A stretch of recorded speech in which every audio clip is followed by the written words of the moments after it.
Good evening and welcome to English News Broadcast on ERi-TV, live from Asmara at 10:30 p.m. Today is Sunday. The following are the top stories for this evening.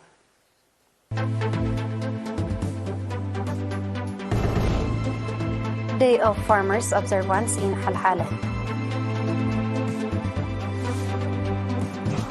34th anniversary commemoration of Fenkel operation concludes. Tehran never sought to expand war in the region, Iran's foreign minister stated. U.S. approves F-16 fighter jet sale to Turkey worth of $23 billion.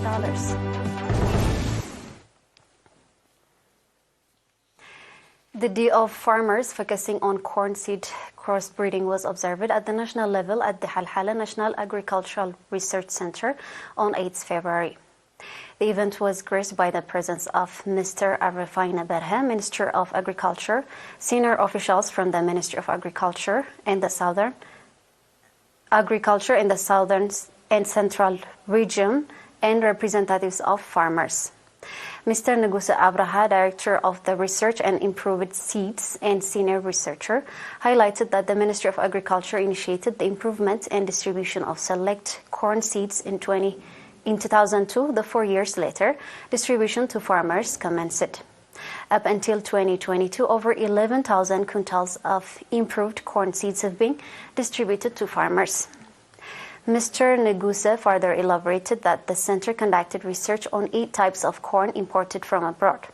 These were distributed to farmers and cultivated at the center as a pilot project. Subsequently, one type was selected for further research and improvement slated for distribution to farmers. Highlighting the success of the initiative, Mr. Negusa noted that farmers were able to harvest between 62 to 75 quintals per hectare from the improved crop seeds. He emphasized the importance of continued research and consultation by experts to optimize outcomes. Exemplary farmers represent at the occasion shared their testimonies, underscoring and encouraging results achieved through the program.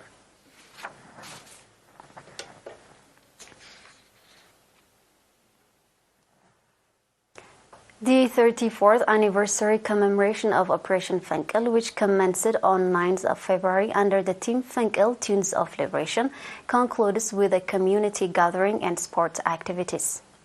Participants at the community gathering expressed their enthusiastic observance of 34th anniversary of Operation Fenkel, which marked the total independence of the country.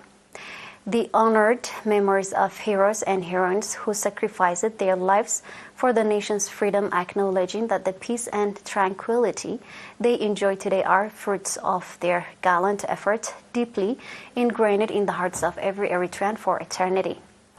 Asserting their confidence in the success of development initiatives by the people and government of Eritrea, participants pledged their readiness to contribute actively to the implementation of these programs. Throughout the commemoration, various activities such as sport competitions, general knowledge competitions, educational seminars, and exhibition featuring photographs and sculpture were organized. These activities aimed to foster community engagement and enrich the overall commemorative experience.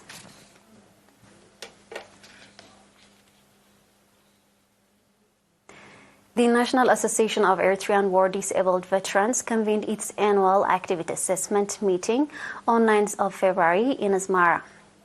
Mr. Mohammed Nur Idris, head of the organization and information of the association, highlighted the association's steadfast effort to ensure the well-being of its members. He called upon partners to bolster their participation and contribution to further strengthen the association's endeavors. During the meeting, reports were presented by heads of regional associations focusing on the pivotal role of partners in enhancing the economic capacity of the association. Efforts to improve the livelihoods of war-disabled veterans through engagement in small-scale trade activities, including bakeries, poultry, and fish farming, and other initiatives were also emphasized.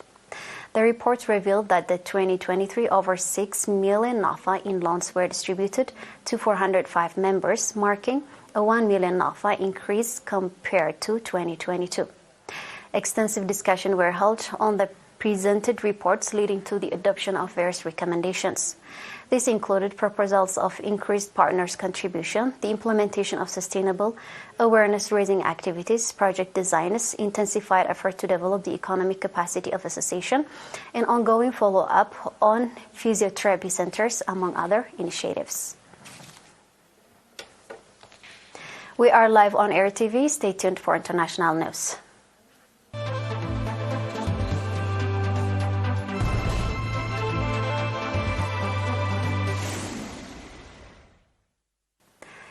Iran has never sought war in the region, the country's foreign minister has said on a visit to Lebanon to discuss Israel's war on Gaza and its impact on regional security. Iran and Lebanon confirmed that it's not a solution and that we absolutely never sought to expand it. Foreign Minister Hossein Amir Abdullahian said at the news conference alongside Abdallah Bouhabibi, Lebanon's foreign minister, in Beirut yesterday.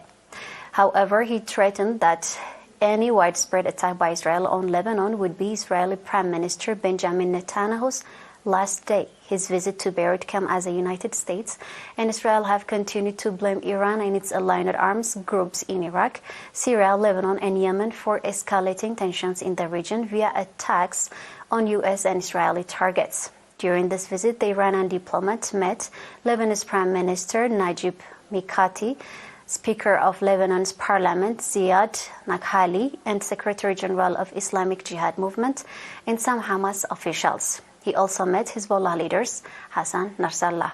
After his meeting in Lebanon, Amir Abdullahi is scheduled to visit the Syrian capital Damascus, where Iran also alleged wields influence over other groups. The U.S. government has approved the $23 billion sale of 40 new F-16 fighter jets to Turkey, a move that had been long delayed after Ankara ratified Sweden's accession to NATO. The deal includes modernization kits for 79 existing Turkish F-16s.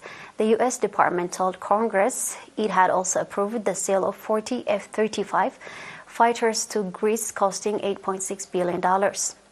Turkey ratified Sweden's NATO accession after more than a year of delay that caused tension in the alliance.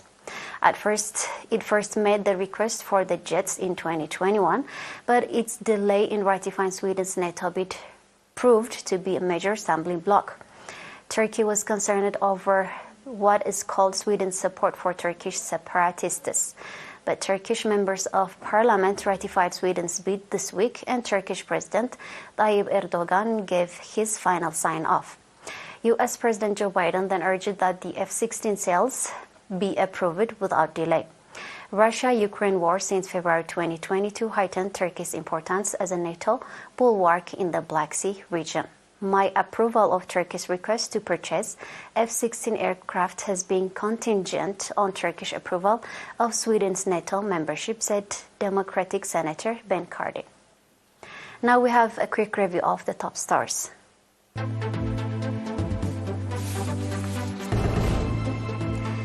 Day of Farmers Observance in Halhala. 34th anniversary commemoration of Fenkel operation concludes.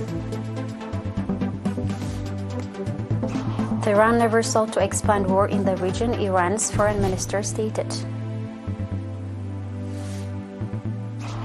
U.S. approves F-16 fighter jet sales to Turkey worth of $23 billion. And that wraps up our news broadcast for this evening. Thank you for watching. Good night, everyone.